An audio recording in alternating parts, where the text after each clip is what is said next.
Hello and welcome to Speed Bumps with Charlie Kimball. I am your host, Charlie Kimball, and I am excited about today's guest for episode number 2. Ladies and gentlemen, prepare to be dazzled because we are about to embark on a journey through the exhilarating worlds of racing, dancing, and speed bumps with none other than my friend James Hinchcliffe. From his early days racing karts in Canada to climbing the ranks of open-wheel racing, James has shown he's a true speed enthusiast on the racetrack. James has won 6 NTT IndyCar Series races over his career, sat on pole once at just a little race known as the Indianapolis 500. He was second in the 2010 Indy Lights Championship, receiving the Greg Moore Legacy Award, an award I know is close to his heart, and his red gloves. In 2011, he was named Rookie of the Year in the IndyCar Series and received the Tony Renna Rising Star Award. But his talents extend far beyond the racetrack. He's a true Renaissance man, wowing audience with his smooth moves and infectious charisma, both on and off the dance floor, as the runner-up on what I think is probably his greatest achievement in life, runner-up on the 23rd season of Dancing with the Stars. Off track, he's a connoisseur of bourbon, guitars, and antique lighters, though whether he can play any of those guitars continues to remain a mystery. You may recognize his voice and lovely face from the NBC Sports coverage of the IndyCar Series, where he's been lending his expertise and enthusiasm as a commentator since 2022, as well as a host of his very own podcast, Off Track with Hinch and Rossi. So buckle up and join us in extending a warm welcome to none other than the mayor of Hinchtown himself, James Hinchcliffe. James, thanks for joining me. Thank you so much for having me, bud. And I appreciate the very thorough and rather poetic intro. Well, you know, it's amazing what ChatGPT will do these days. It really makes you sound a lot smarter than you are.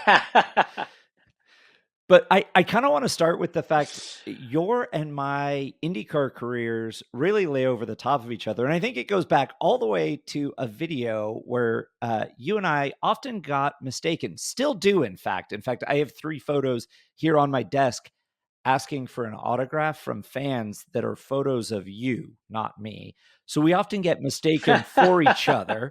There's a great video where you Yeah. and JR Hildebrand and myself did a YouTube video of how to decipher which IndyCar driver you're talking to. And I will link that in the show notes so people can go back and dive deep, because once things are on the internet, they never die. But you and I have Never. both around 160 IndyCar starts. I've got 157. You have 161. Our first IndyCar race was within a month of each other back in 2011. And our last IndyCar race, where you and I both competed, was the same, the 2021 Long Beach Grand Prix. So our careers have mirrored each other. We've known each other a long time. What stands out to you over these now probably, God, it feels like 2 decades worth of memories of us together? Oh, man. I mean, for me, it goes right back to when it started, honestly. Like, you and I both started competing in Indy Lights together back in 2009. So, as much as our Indy car careers overlapped, our Indy Lights careers overlapped, our go-karting careers overlapped in the 80cc shifter categories, back in the day. Before you decided to go be fancy over in Europe. But no, for me, it's honestly those early days of being, poor starving lights drivers and wannabe professional racers, and both moved to Indianapolis. You and Kathleen, I think I've been part of the move to most of your domiciles together over the years. I've certainly drank at all of them. So yeah, for me, my favorite, some of my favorite memories, man, are just going back to kind of how it all started with us back in '09. I do remember actually helping you talking about moving, getting a call from you on one Black Friday right after Thanksgiving and being like, what are you doing? Not a whole lot. I'm, at our place downtown, and you going, yeah, I went shopping and I need some help. I said, yeah, sure. What's up? And he goes, well, just come to the garage, my condo. I got a TV. Yeah. And you had bought a TV that was like, I don't know, as tall as Stephen Wilson. It was Yeah. ginormous. And you said, "Oh, I need some help getting it into the elevator and up to my place." And it, I believe what you told me was when you're in a big box store looking at a TV, it's hard to tell relative sizes. And Yeah. and you were standing and looking at one, but then you sidestepped a couple bigger to the left, right? Yeah, yeah. I had scoped it out online because like I don't like shopping in general. So Black Friday shopping is like the bane of my existence. But I really needed a TV. I just moved into this joint, and so I like specced out. I want to say it was a. I think I specced out a 60-inch TV or something, and I was like, okay, I know exactly what store it is. I know they've got them there. I know the say. I know how much it is. I'm just gonna walk in, walk straight to that TV, grab it, and get the hell out as quick as I could. And I walked in there and I was standing there and yeah, I was looking at it. I'm like, yeah, this is really nice. But the one right next to it's even nicer. And it was a 70-inch TV. So I just inadvertently, accidentally upgraded and yeah, hadn't really done all the measurements on how I was going to get it A into the car, B into the condo, or C up into the spot it was supposed to. But we figured it out. Yeah, yeah, we got it done, and there were a couple of hinge down, hammer downs, or a couple of beers and a couple of bourbons along the way, and it was square enough that I don't think anyone ever complained, did they? Hey, man, that's why they call you the brain. And by they you mean me, right? Because like no one else really does. It's just Correct. yeah, yeah, okay, Correct. fair enough. The proverbial they. Yeah. Indeed. Okay, well, maybe we should get into some more like serious conversation rather than buying much too big a TV for places we're living. Um, we've trained together, right? We have been in the same gym, Pit Fit with Jim Leo there in Indianapolis, for seems like 15 years now. Well, probably 15, 16, even more. But what have you noticed, and your perspective, as an athlete and a driver with type 1 diabetes, how I handle fitness, how I handle training, how I handle competition, how I handle traveling is a little different than maybe some of the other drivers because of that freeloading pancreas I have along for the ride. Um, you've seen it all, right? Like I said, we've been on vacation together, we've been at the racetrack, we've bumped wheels at the racetrack. We've trained in the gym together. Blood, sweat, and tears, it feels like in the gym. So, what's your view of having competed with me on the track as an athlete with type 1? And has it changed your view on how you competed and then in the gym and on through travels as well? Yeah, well, look, I'll cover those in reverse order. The first thing for me was just because you were really the first, type 1 diabetic that I interacted with and got to know on a personal level, like you say, hung out together, traveled together, all that sort of stuff. And kind of just seeing how involved it was. Because you got to remember, this is back before, there was apps on phones and wireless doohickeys and, you know, um, you having to just every meal be conscious about, hey, I'm just gonna check my blood sugar and then I gotta take my insulin and whatever, whatever. And I remember thinking like, man, that's like it takes such a discipline and such an understand. You really have to understand what it is you're dealing with. It's kind of like, we talk about drivers, right? Drivers can drive a car fast, right? But if they don't understand how the car works, they're never going to be as good as the driver that really gets the big picture, right? So for you, it was always impressive that like I have subsequently met and got to know other type 1 diabetics, and some of them are just kind of a little more ballparky, I guess is the way I would put it. But with you, and it's no surprise knowing you and how your mind works, like you were very precise. You had all the information. You would educate me on stuff if I had a question, and you knew the proper, detailed, actual answers. So it was just kind of fascinating to see kind of how you managed it just a day to day. And then, then we step forward into the training side. So next we're in the gym. And once again, you've just got to be that much more cognizant of, some other element of your body, right? When you're training, when you're an athlete, you're very in tune with your body. You know when you're in trouble, when you've got a little bit left in the tank, you're just very tuned into those sensations. again, you had to take it that extra level and kind of manage this other thing that the rest of us didn't. And if anything, learning about how diet affected, what you were dealing with, it kind of made me actually think a little bit more, because I learned a lot from you about diet and what it does to blood sugar and things like that. And obviously that has an effect on how your body burns energy and things like that. So the training side, again, I just felt like you had that extra layer you had to cope with, and but you did it so like thoroughly and intensely, while simultaneously almost kind of helping me out understand more about my body, which was kind of cool. And then, you get into the car side of things, the actual competing. And it's funny because, you think about a type 1 diabetic in golf or basketball, or, pick another sport, right? And if they don't happen to be as diligent as you, or they get caught off guard or something, oh, you get a bit lightheaded, you sit down, you drink your orange juice, you have a Snickers bar, whatever, and off you go. And I remember at the time people being like, oh, but what if he has like an episode in the race car that's very dangerous and blah, blah, blah, blah, blah.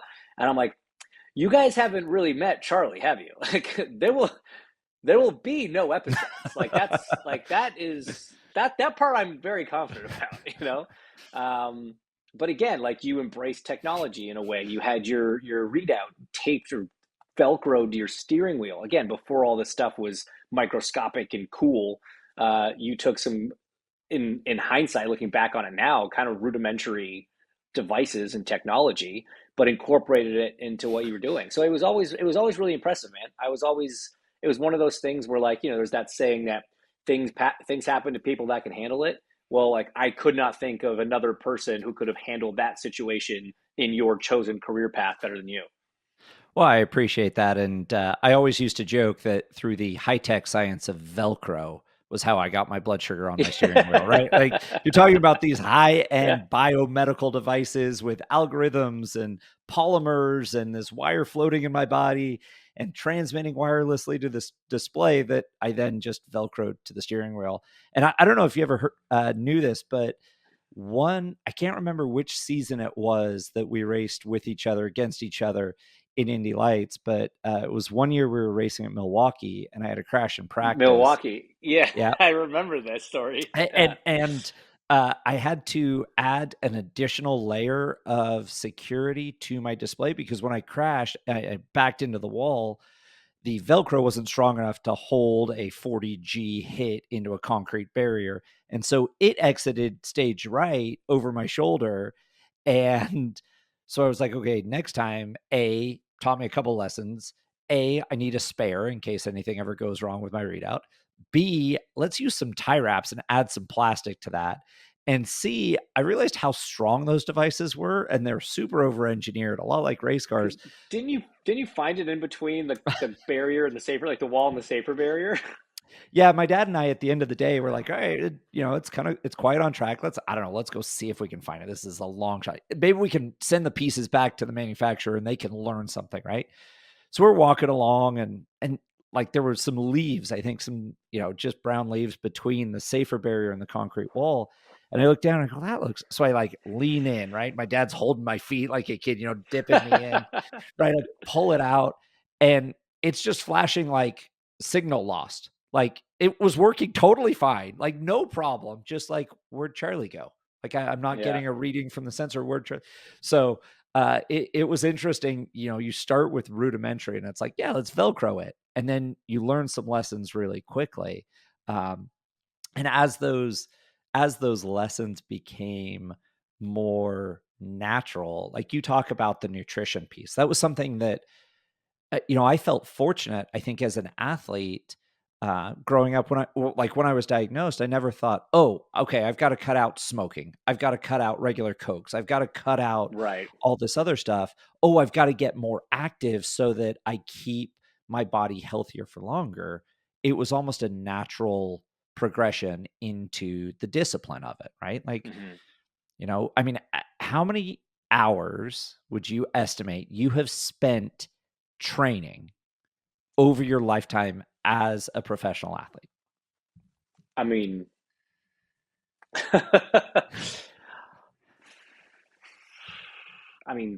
thousands, tens of thousands, a lot, quite a Right. lot. And I mean, there were times, especially when we were in Indy Lights, training to become and training for that opportunity to get in an Indy car. I mean, we didn't have a whole lot of other commitments. And I remember we'd go to the gym in the morning and then like we'd go get lunch and then be like, well, what do you want to do this afternoon? I don't know. You want to go back to the gym? Like we would just Yeah, it was do, great. It was yeah. nice. It was a really nice existence. And it was spoiled. Like it was wasted on us because we were like, oh, Oh, it's like, I just want to be an IndyCar driver. And now it's like, I just want to yeah, have that time to be able to choose to go to the gym twice a day if I wanted.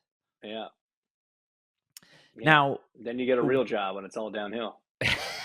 life gets way harder when you have a real job. It is very, very interesting. Okay, so title of the podcast is Speed Bumps. We're going to talk about speed bumps, the sort of theory and reasoning behind calling it speed bumps and what speed bumps are is they're not roadblocks, right? They don't stop you continuing down the road, but they slow you down. Sometimes they put you a little off track. Sometimes the faster you hit them, the better they go. Sometimes they sneak up on you and you don't know they're there. So I want to talk about speed bumps in your life. And first, I want to talk about ones that a lot of people watched, and a lot of people watched you work your way across it and continue on down that road or that racetrack in this case. And that's My the cha-cha on Dancing with the Stars. Yeah, I know. well, It was yeah, terrible. you know, Still gives me nightmares. but but it leads us to that. Right, this speed bump leads us to that. And I'm talking about when you had the suspension failure in, I believe it was the Monday practice, the final practice before carb day of the Indianapolis 500. And I'm hoping we have some audience members here who aren't big race fans, aren't big Indy 500 fans, and the way the month lays out for them, I'll do a little quick education. But there's a week of practice, weekend of qualifying, one final practice on Monday, and then carb day, not carbohydrates, despite how many people in the type 1 diabetes want to make it about carbohydrates and carb loading for the race. It's back when race cars had carburetors, last chance to tune those carburetors before race day. Saturday, the day we're usually practicing and qualifying right before a race, we're not even at the racetrack. We go on a parade and a driver's meeting and sponsor commitments, and then the Indianapolis 500 miles on Memorial Day Sunday. Now, it was that Monday practice, final practice before, as drivers, we would disappear and do media commitments. The mechanics would tear the cars all apart, get them ready for a 500 mile, the biggest race of the year. And I remember this moment actually. I've thought back to it a lot actually over the years. I was sitting in the race car and we weren't on track. We'd come in to make a change and it went yellow. And um, the spotter says, impact Hinchcliffe in turn 3. And and he goes, yeah, it didn't look that bad. And my engineer at the time goes, yep, all right, well, let's focus on what we're doing here. And the way he said it made me think, okay, maybe that was that bad. Because that as drivers, right, everyone tries to do this insulation. They try to wrap us in bubble wrap and keep our heads in the game. How much do you remember about that day? And at any point, if you're like, yeah, I don't want to talk about that, we move on. But this is, to me, I think one of the best examples of something that you could not have predicted. Obviously, you never saw coming, and yet I felt like you as a person came out stronger and better because of it. At least as my friend, I feel like you have overcome that, and then that just launched you to the upper stratosphere. I appreciate it. I mean, I've said kind of all along that it's, even though it sounds weird and bizarre, in a lot of ways, that accident was the best thing that's ever happened to me. Um, and, you ask about the memories from that day, they're a bit foggy. Up to the accident, I'm pretty good. My memory sort of checks out about 30 seconds before the accident happened. And I remember waking up in hospital a few hours later, um, thinking, okay, well, my last memory, I was driving an Indy car and I blinked and I'm now staring up at a bunch of lights with a bunch of concerned looking people and a tube down my throat and a neck brace. And I'm like, all right, so something's gone wrong here. This is not good. Suboptimal, as we like to say. Um, and yeah, from there, honestly, the next few days are pretty foggy. I've got memories of things, people coming to visit, conversations with doctors, removing a catheter. It was nice in my brain to make sure I remembered that one. That was cool. But no, I mean, luckily, I don't remember anything Something from you the don't want to ever accident. have to So do again, I hope. no, for sure. Okay. Well, and so for people who haven't seen it, suspension failed. James hit the wall.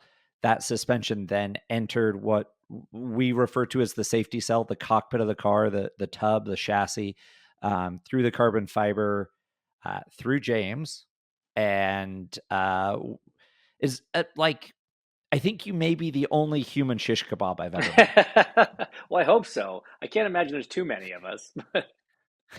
And you gotta like, I mean, it was a fairly serious accident. And in fact, I think you talked earlier about, you know, hard things don't happen to people who can't handle them, in reference to me being able to overcome the challenge of diabetes. I think that your accident happened on the one day, the one place where it would mean you're still able to talk to me here today. Because the trauma surgeon who literally wrote the formula and wrote the book on fluid replacement was at the racetrack that day, rode in the ambulance to Methodist Hospital, got the trauma center ready for you, and was able to put Humpty Dumpty back together again. Um, like, I know this is like a real cerebral thought, but what's your thought on had how many factors have to be different for the outcome to be like completely upside down? Yeah, it's one of those things, Charlie, where, without getting too technical into how it happened, the cause of the accident was a very rare failure. I've never seen it in my career. I've had mechanics that had told me in 25 years of working on IndyCar, they'd never seen that part fail. But cars hit the wall all the time, and 99.999% of times they don't get shish kebabbed. So basically, there was this perfect storm of things. The part had to break at just the right angle. I had to hit the wall just so with just the right part. All these things, right, to have the worst possible luck to have the accident happen the way it did. But it's literally a factor of 10 things had to happen just so for me to survive that accident basically unscathed down the road, to have no lasting real issues because of, as you mentioned, the proximity to the closest trauma center, the personnel that happened to be on SAP that day, the angle that it went in, the height that it went in, a couple millimeters in either direction, it would have been game over. Any other racetrack, it would have taken too long to get to the hospital without having blood to fill me back up. So game over. Um, Honestly, I was so lucky, as unlucky as it was to happen and the way it happened. I was so lucky with a million different things. And yeah, that kind of experience makes you kind of look at the bigger world a little bit, and kind of put some things in a perspective for you, certainly. And what was your mindset? I mean, I heard a story and I don't remember how accurate it was, but one of the first things, you had a breathing tube in, so you couldn't speak, and you asked for a notepad and you asked, uh, can I race? Or when can I get back in the car? Does that speak to your mindset of recovery? And, you had this goal to get healthy and get strong, and so you weren't ever really looking backwards. It was all about what was in front of you. Yeah, I mean, look, and you can speak to it, man. Like you got injured in the car once and had to miss a race, and I think any driver, any competitor, any athlete, right? They just want to get back into the game as quickly as possible, and racing drivers are especially adept at ignoring what hurt them in the first place, and putting it behind you to get back into a race car. Um, so for me, yeah, I mean, I didn't look back on my accident at all from the day that it happened. In the in the sense of like I watched the video 1,000 times. I quizzed every doctor. I interviewed everybody on the safety team because I wanted to know what happened. I had a weird, like, morbid curiosity about the accident itself. But even when I was doing that, I sort of disassociated me from the stories I was hearing, right? And so I think I was helped out Right. tremendously by the fact that I have no actual memory of the accident. I don't remember getting stabbed. I don't remember getting pulled off of a metal rod. I don't remember all the most unpleasant parts. All the rehab and recovery stuff, sure, but the Right. accident itself, my brain never associated it with a race car, with the racetrack. I kind of told myself I had a car accident, and so there was never any Right. fear or negative emotion tied to getting back in the car. And yeah, like you said, from the third question I asked when I woke up in hospital was, when can I get back in the car? Yeah, that's incredible, and I think you're right. There is this for racing drivers, especially, but for a lot of athletes, right? There's this dissociation between performance, right? If you get hurt on the football field, right? We've all talked to football players, and it's one of the great things about being athletes in Indianapolis. You get to move in some really cool circles and have some really cool conversations. You disassociate that, be like, oh, like you said, it was an accident, so it won't happen again, right? I had no control over that, and for you, I can see how you would interview the safety team and be like, well, what'd you do to the driver then? Right? Not what'd you do to James or me, but like, how did the driver recover from this? Right? Because the driver is Right. different than who was asking the questions. And I think that's an important viewpoint for people to think about it. It's like, okay, yeah, this happened, and you wanted to learn everything you could about it to help other drivers and help yourself and clear up whatever lingering challenges there were from that. But then you were straight into rehab as well. And how long was it between that accident, obviously in May, to driving a race car again, to then racing and competing again? So it was about 4 months, almost to the day, before I could get back in a car. And that unfortunately was right at the end of the season. So I wasn't fit enough to be, thrust back into a race weekend. I was just on the brink of healthy enough to go do a test day kind of thing. So I missed the whole rest of that year. So May was the accident. September, end of September, I got back into a car, um, and then it would have been March was the next time that I got to go actually race again in the heat of competition. And then you come back from that and dramatically exercise your demons the following year at the Indianapolis Motor Speedway, um, in qualifying for the Indy 500. You put it on pole. How did that feel, looking back at the track that had tried to kill you just 12 months earlier? It was very cool, man, because you know even though I was the guy sitting in the car, right? Racing's a team sport, as you know, as a lot of people are learning, but maybe some still don't understand. It's not an individual sport. It really is a team sport, and it's a family. A race team is a family at the end of the day, and that family lost a brother for the rest of the season. Their guy got hurt, and in the same way, where if you're on a stick and ball sports team and one of your guys goes down, like, that hurts. You miss that guy. You want that guy to get back in the game. And so, yeah, fine. I was the one that was in hospital, but the whole team gets affected by that, right? That has an impact on every member of that team. So we come back a year later to Indy, and obviously the 500 is the biggest deal for us, and qualifying in Indy is super unique in the sport, and it's one of the coolest weekends of the year. It's one of the most thrilling things that drivers get to do, and there's a huge amount of pride that goes along with being quick in qualifying in Indy. And not just for the driver, that car has to be absolutely perfectly built and perfectly set up, and so that team element really comes back to it again. And when I came back, it was almost identical crew, like almost, I think I had maybe one crew change on let's say a 12-person crew, 15-person crew on that car. So it was all the same people that had lived through all that, drama and scariness and, fear of what the outcome was going to be for me, all that stuff a year prior. We came back and proved that not only were we able to go out and still do it, we went out there and did it better than anybody. And I think for just that, the whole group, that whole collective, to be able to share that moment together after living through the moment that we did a year before makes that moment, like a pole at Indy would be a career highlight anyway, but like this is kind of one of those life moments that you remember, like birth of your first child or wedding day, like it's kind of up there with those sorts of things for me because it was just this really cool emotional moment that we all got to share, again with a group that had been through a lot in the previous 12 months.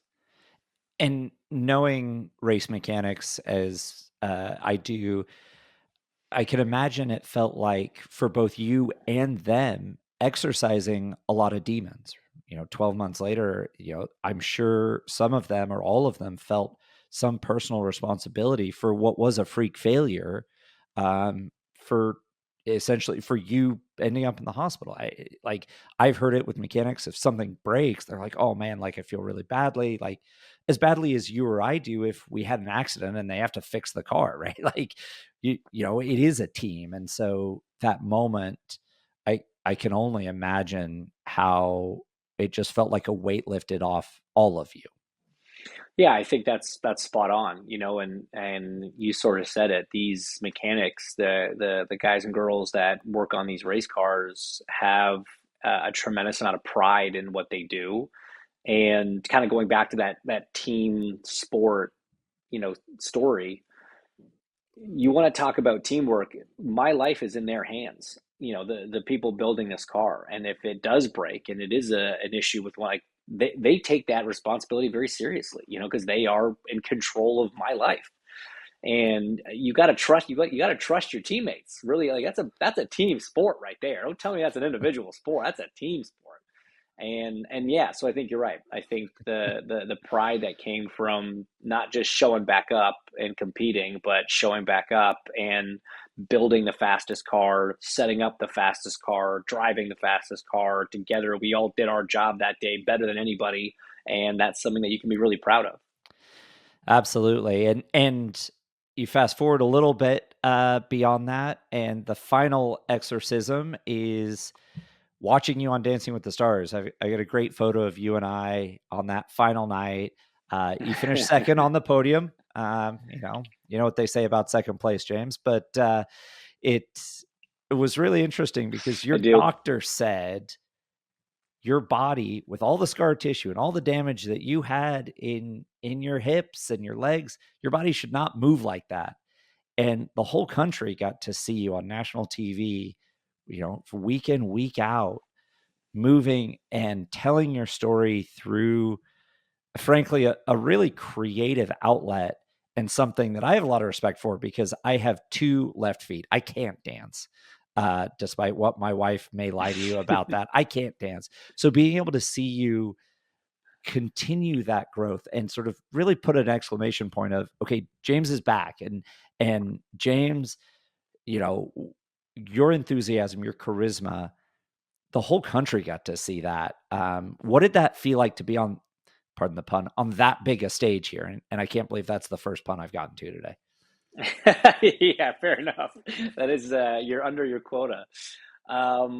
Yeah, no, honestly, that's one of those things that, when I say that the accident was in a lot of ways the best thing that ever happened to me, that's one of the things that really comes out of that. There's a 0% chance I would have done that show before the accident. After the accident, a lot of people would ask, hey, did it change you at all? And my answer would always be, well, professionally, no. Professionally, I would still get in the car. I would take the same risks. I would go for the same gap. Nothing changed behind the wheel. But personally, it changed me quite a bit. And it kind of freed me a little bit. When you nearly lose everything, you appreciate anything a little bit more. And so that opportunity, the things that would have scared me about it beforehand, I realized I'm like, That's not scary. I know what scary is. That's not scary. And so I was, and I became a bit of a yes man because you never know you never know what tomorrow's going to hold, right? And so I used to be really Yeah. good at being like, I'll do that next time, or I'll do that, we'll go on that trip next year, or like one of those guys. And I quickly turned into a, yeah, let's do it all, because who knows, Yeah. and that was a very interesting experience. I gained an incredible appreciation for the art form and the people that, especially ones that work on that show, and how that show operates. And um, it was, yeah, it was terrifying at times, but that's kind of what made it fun. And the fact that I could move that way is just credit to my surgeon's good handiwork. So he didn't believe it was possible, but that's just, he is underestimating himself, I think. Well, and working behind the scenes on that show and seeing how TV was made, did that help you? Did that change how, when you got the opportunity to call IndyCar races and add your analysis to the NBC broadcast team, do you feel like you were better prepared for that role, knowing how a big TV production ran? And I know scripted or reality TV is different than live sports. It's very different, but seeing some of how that sausage was made, so to speak, did that help you when you stepped into the broadcast booth? It's a really interesting question, and the answer might surprise you, because there's an important word that you said there, which was, a live reality show or a live sports broadcast. Everything after the word live is very different, but the live element is actually very important. Broadcasting was always something that I had in the back of my mind. I wanted to try because I got this crazy opportunity when I was young, before you and I started racing lights together and before we got to IndyCar, to try a little bit of it. And it was always kind of in the back of my head that that's what I wanted to do when I decided to hang up the helmet. But when I got to that point at the end of 21, one of the big things that I worried about was missing the rush, was missing being part of a team, and was missing Mhm. that adrenaline rush that you get from competition in general, but then obviously specifically driving race cars on the limit. And what the earlier broadcast experience really hadn't exposed me to, for various reasons, but the show kind of did, was that pulling off a live broadcast is a rush. It's not turn one at the Indy 500 rush, but when you know that there are millions of people watching, there are no redos, there are not, you can't do another take. What you say is out there forever. What you do is out there forever. How you react to something is out there forever. There is a there is a bit of a rush that comes from that. That red light comes out, they count down 3, 2, 1, and you're like, hey, for the next 2 hours, like, we're on. And we're a team. The broadcast team, the production team, what it takes to put on a broadcast is unbelievable. And you know this, Charlie. You're working in the space too. You work with the same people I do.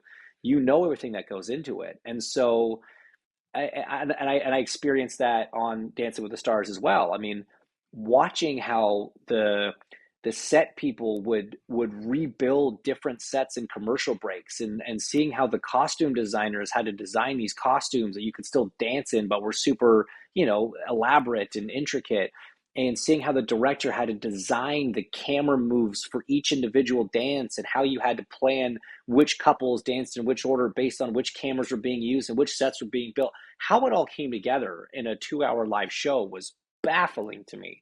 But again, it was this huge team.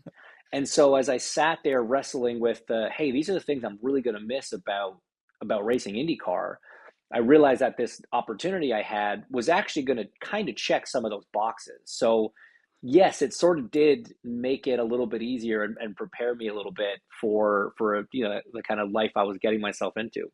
Oh, fantastic. And I I mean, you do a great job on the broadcast, but you talk about that, the risk involved, or the pressure, I guess, that privilege of being able to perform and be on with a team that you trust and rely on.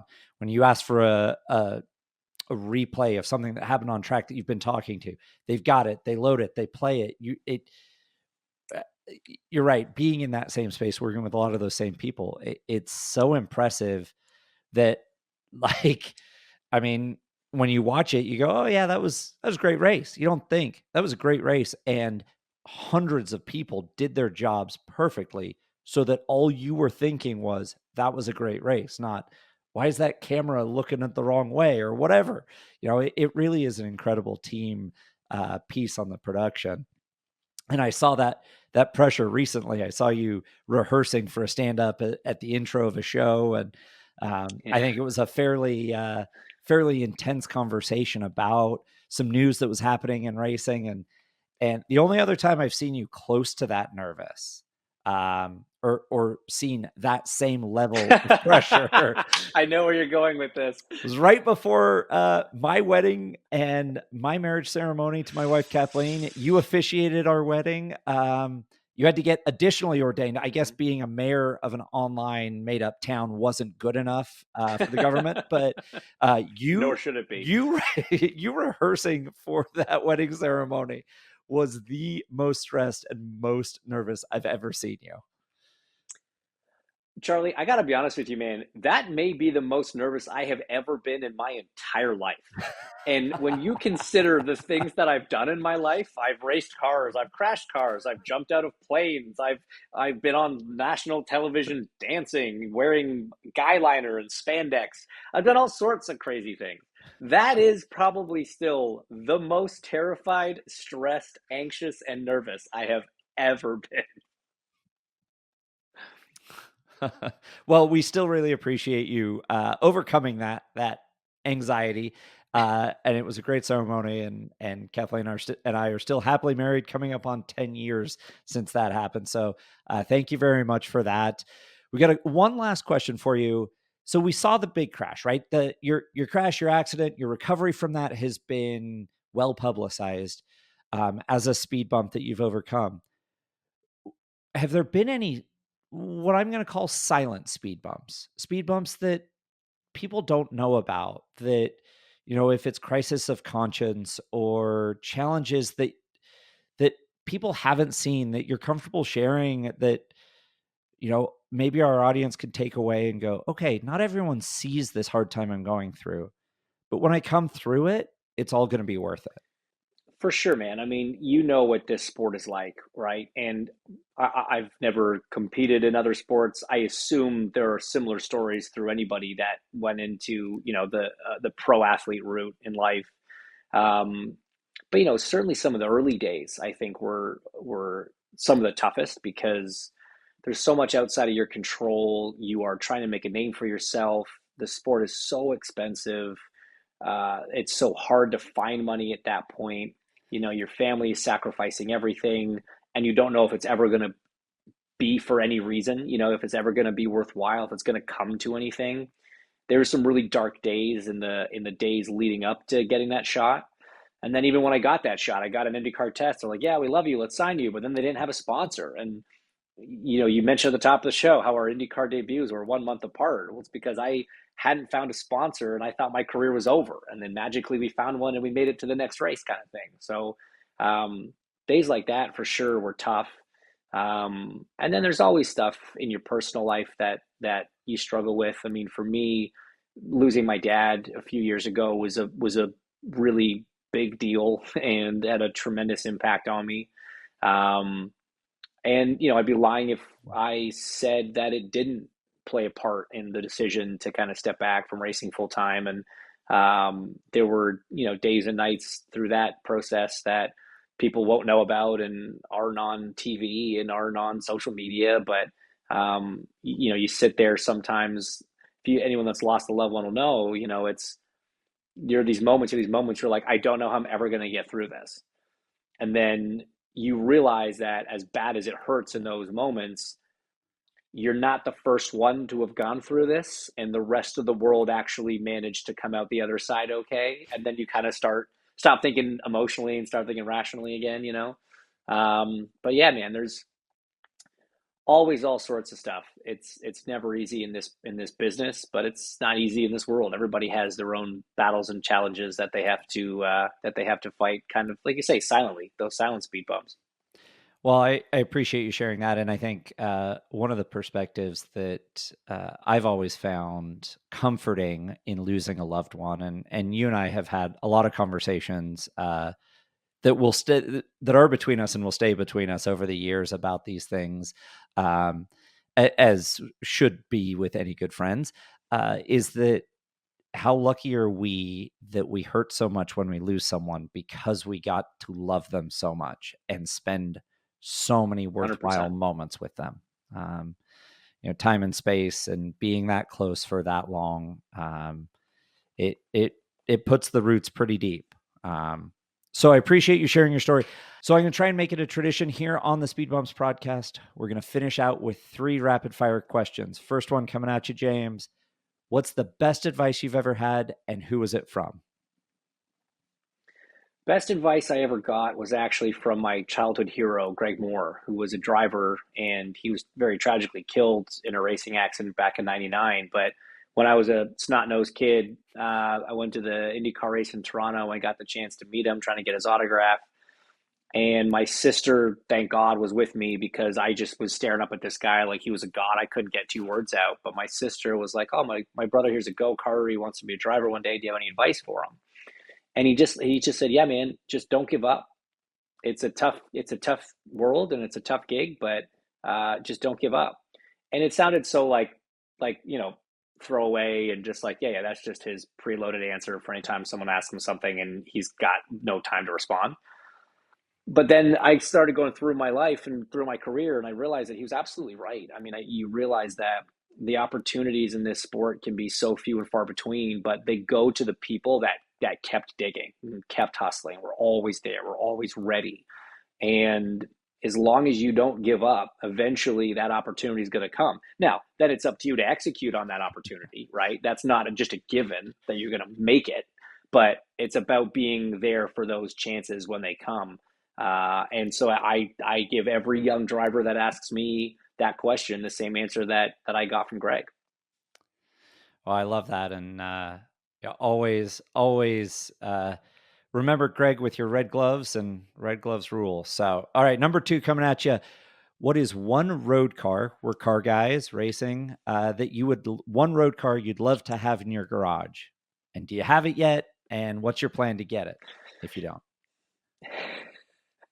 Well, I mean, if we're talking like all time, no rules, Yeah. my one of my first car loves was the McLaren F1. I just love that it was a center seat. I love that it's still a 6-speed gearbox. The car, it looks great. It sounds great. Pretty sure I'll never own one because, unfortunately for me, they've become over time one of the most valuable cars on earth. But if I had, yeah, a dream garage with no limits, nothing holding me back, I would just have that. That's all I would need. It's absolutely a magic wand question. So that's a perfect answer. We talked about the fact that as athletes, as racing drivers, we've had some really cool opportunities, right? Different experiences and conversations. You mentioned the conversation with Greg Moore being really neat. Other than that, who's the coolest person you've met, the coolest conversation outside of me, of course, that you've had that has really stuck with you as like, man, that was really neat. And why did it stick with you so much? So that's such a tough one, man, because like you say, we've been so lucky to get to travel a bunch and meet a ton of people, and I know that I've definitely, been left with some very cool thoughts, feelings, and emotions from a lot of conversations, whether it's, I mean, I've had some conversations with mechanics that I've worked with, CEOs of some of the companies that, sponsor motorsports, maybe that I've worked with directly or met at the track, some really fascinating people with cool backgrounds and how they built something incredible, which I always love hearing those stories. Um, and then you meet celebrities, whether it's other athletes. I've always been blown away by how humble somebody like Andrew Luck was, and I know he's a good friend of yours, but there was a time when he was the most famous person in Indianapolis. And every time I would see him, he would still introduce himself to me, not because he didn't remember me, because he was like worried that I might not remember him. He's like, "Oh, James, hi, Andrew, good to see you." I'm like, "No, dude, I know. Like, it's incredible. He's just such an incredible guy." And like one of the other ones that kind of stood out, and this sounds like a bit of a cop out answer because it's one of the bigger celebrities that I've met, but I had a really, really fascinating conversation with Lady Gaga when she came to the 500. She wasn't even supposed to be there. Her fiance at the time was a gearhead and wanted to be there, and she kind of just came along because he was going on a trip. And the way that she embraced the race and the questions that she was asking some phenomenal questions and was genuinely interested in it. And just seeing someone that's come from a completely different world take such an interest in what we do was really fascinating. So it's hard to narrow down, man. We've been, like you say, we've been very fortunate. Well, absolutely. And I feel very fortunate to count you as a friend, as a competitor, as now a fellow broadcaster, and now a fellow podcaster. Who knew that was going to be a thing? But Yeah, appreciate the time. I told you I'd keep it to just under an hour. I'm going to hit that time mark as we wave the checkered flag on episode 2 of Speed Bumps. Really appreciate you being on, James. For our audience, please check out Off Track with Hinch and Rossi. Great insights into races, recaps of races, the news. Also, they talk a little bit about flying, a little bit about bourbon, lots of different conversations about lives within motorsports. Check them out. James, thank you again for the time, and we'll see you at the racetrack. absolutely. But thanks so much for having me on.